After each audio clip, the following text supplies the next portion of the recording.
Welcome to Our Girl Relationships. We talk about the problems people face in their day to day lives. Let's start with the video. So, my husband injured his shoulder about 2 weeks ago. He's an engineer, and during one of his site inspections where construction was going on, he got into an accident. One of the workers dropped a heavy duty drill from 2 stories up, and with world's crappiest luck, it fell exactly at my husband's shoulder joint. Luckily, the damage wasn't too much, and the doctors were able to save his arm from complete dysfunction, although he had to undergo 3 minor surgeries to relocate the bone that was fractured. Now he's in the hospital recovering from the surgeries. I myself am a working woman, and with 2 kids, we couldn't afford both of us taking time off of work. Someone had to make sure the income kept coming so we don't go broke because all the medical bills and the responsibility was on me now. So I was worrying a lot about how I'll manage to look after 2 kids, a 7-year-old and a 5-year-old, while making sure someone stays with my husband whilst not missing work.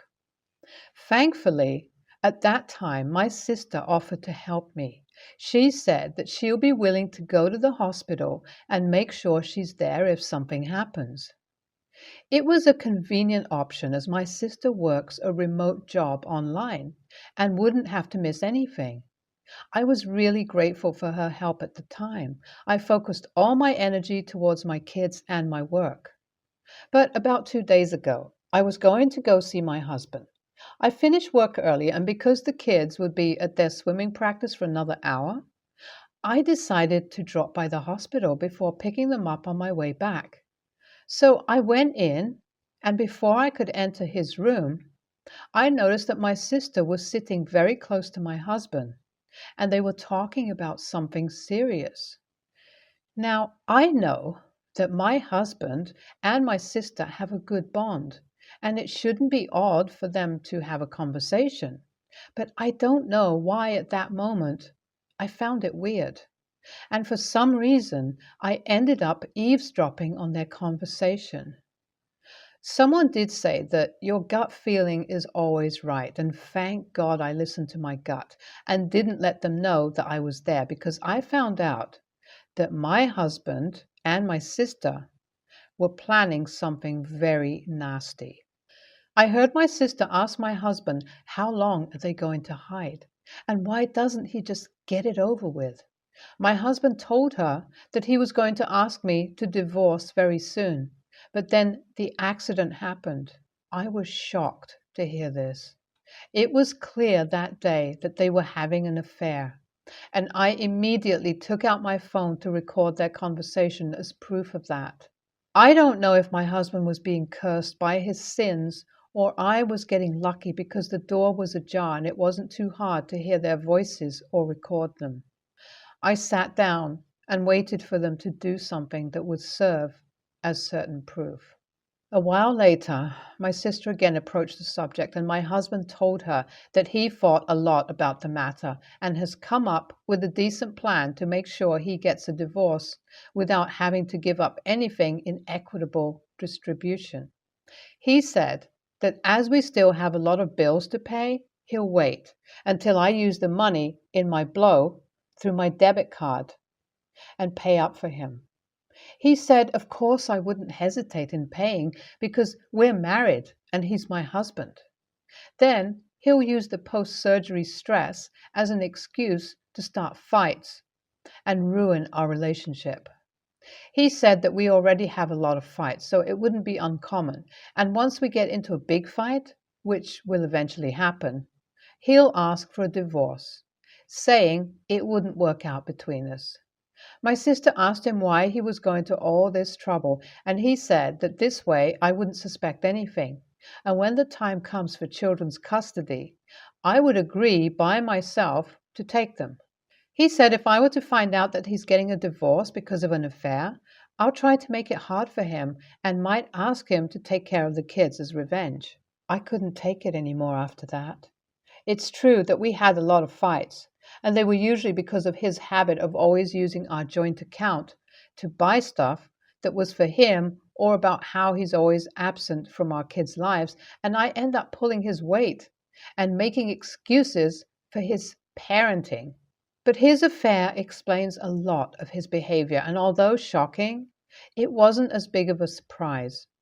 I somehow expected it. What was mind boggling, though, was the fact that he was having an affair with my sister. How could she do this to me?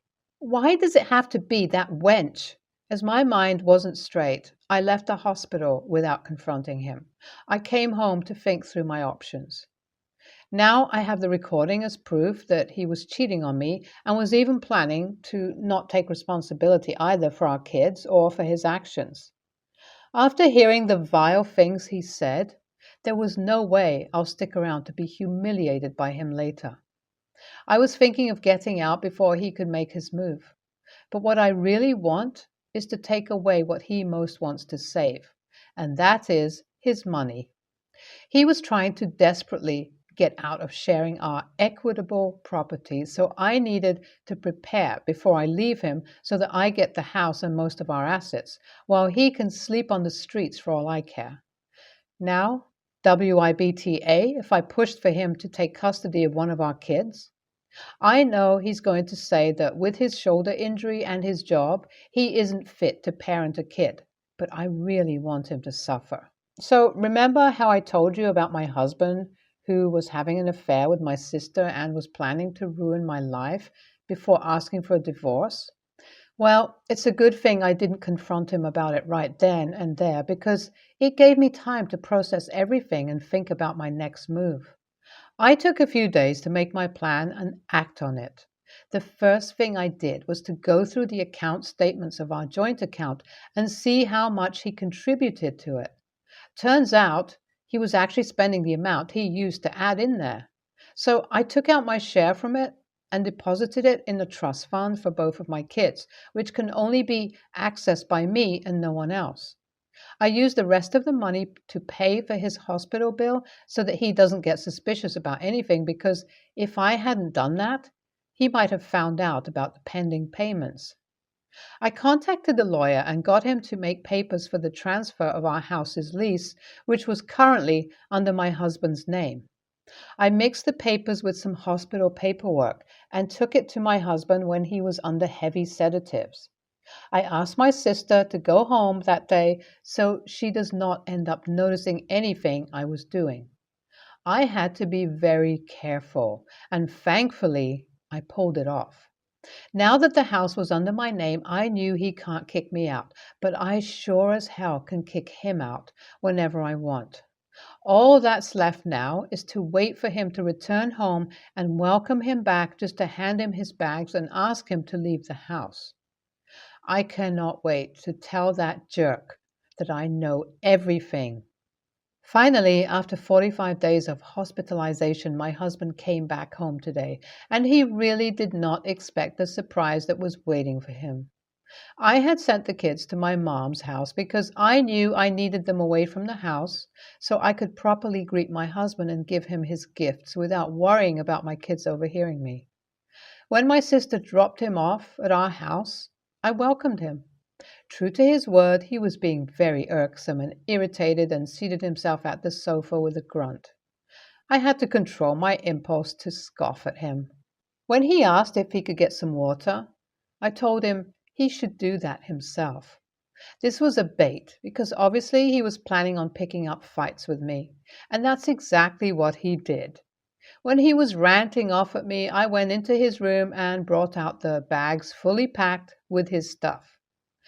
He was confused and asked me what I was doing, so I played the recording I took more than a month ago. The color drained from his face. He didn't say anything but just looked at me. I told him now that he knows what's happening, he should hurry up and call his lover to come pick him up. He finally found his voice and told me that I cannot do this, but I stopped him before he could even complete his sentence. I told him how I had gotten him to sign over the house to me and how I have every right to kick him out of my property. I kept the other stuff hidden because I know once he finds out about it, he'll get even more mad, so I'll let him cool down a bit before he gets that shock. He started fighting with me after that, but I didn't humor him. Once he was done raging, he asked my sis to pick him up and left. The satisfaction I got from all this was unbelievable. I'm still hurt over what he did, and I still want to jump on my sister and rip her hair out for being a part of this. But I have to be content with this only. Finally, after 3 months, my divorce was finalized. As for the kids, I decided to keep them with me. I realized that it wasn't my kids' fault that my ex husband cheated on me, and I love them too much to use them as a piece of revenge. Now my kids and I are living in the house that my husband paid for and that makes me really happy because he didn't get anything out of our divorce. He belatedly realized our joint account was empty and that he had no power over the trust fund. The only other thing that we had was our inheritances, but they weren't included as marital property, so he couldn't have taken mine even if he planned on it. On the other hand, I got the house, the kids, and he has to pay me child support. Revenge never felt better, and I'm happy that cheating bastard is out of my life. I've also told all my family about my sister's antiques, and let's just say no one is really happy with her. NTA, nah, you're not the a-hole, and go ahead and get everything under your name. Take the funds out and either spend them or keep them in a bond or trust fund for your kids. Make that cheating a-hole pay for what he is planning on doing. NTA, you wouldn't be the a-hole at all. He deserves everything he got coming, and go ahead and do your best to make him pay. And while you're at it, you should also ruin your sister's life. Maybe out her as an adulteress to her friends, family, and colleagues. I, 35 male, have a driveway that goes along one side of my house to the backyard. A couple of years ago, my neighbors built a basement access and started renting the space out to tenants. The access is alongside my driveway, and past it, there is enough room for two vehicles to park, one in front of the other so that they block in one vehicle. Since they intentionally block in one vehicle, the tenants decided my driveway is fair use anytime they need to pull in, out of their parking spot. While this initially irritated me since they did not ask permission, I eventually spoke to the vehicle owner and got them to agree to cleaning up any mud they track across it and not compact snow before I've had a chance to shovel it. I've never been happy that they use it, but so long as they're not creating a mess I have to clean up, it's negligible. Plus, it seems impossible to monitor my driveway every day and try to file a report against the constant use. Recently, 3 months now, my brother, 36 male, who was living with me, passed away. It was an extremely difficult week emotionally. Thankfully, all my family made the trip to my state to help me sort through everything and made sure I was not alone during the subsequent weeks. Several days after his passing, I came home from picking up my family from the airport, and the neighbor's Jeep was parked right in the middle of my driveway. I was completely livid. I knocked on the tenants and neighbor's door with no answer. I was literally looking up the number for parking enforcement when the neighbors' whole household came out to meet me, about 5 to 6 adults between the homeowner and tenants. They explained that they were moving their boat and figured they would only be occupying the space for a short time. I told them in no uncertain terms that they were not allowed to block my driveway for any reason, especially when I had so much family driving in from other states for the funeral. Before I'm asked if there is more than enough free parking on the street they could have easily parked in front of either house or across the street. Last week, the same tenants were in the process of moving out and again decided to park diagonally across my driveway so they could more easily move a mattress into their vehicle. This was really only an issue because my new roommates needed to grab medicine for their kid and were blocked in. I went out, told them they have to move, and if they need to use my driveway, they have to ask permission. I'm tired of this constant battle for something I think should be common sense courtesy. I'm at the point where I will gladly pay a surveyor to come out, mark the property line, then build a 1 foot high spike fence along the driveway space. WIBTA for doing this? Knowing about where the line is, I would be taking back about a foot of space that they use for parking regularly, along with intentionally creating an inconvenience for them. The homeowner is aware of the situation but does not care. First off, my condolences on your brother's passing. No amount of time ever seems to be enough. I'm glad that your family's there for you as you grieve. Also, NTA in regards to the fence. Your neighbor needs to make better parking accommodations for his tenants, not you. I'm not sure if you're going to do it yourself or hire a local company to do it, but before you do, I would recommend speaking to your municipality's building code enforcement office to find out what rules are in place that you need to follow, i.e., how deep down below the frost line and far apart do the poles have to be? What's the maximum height?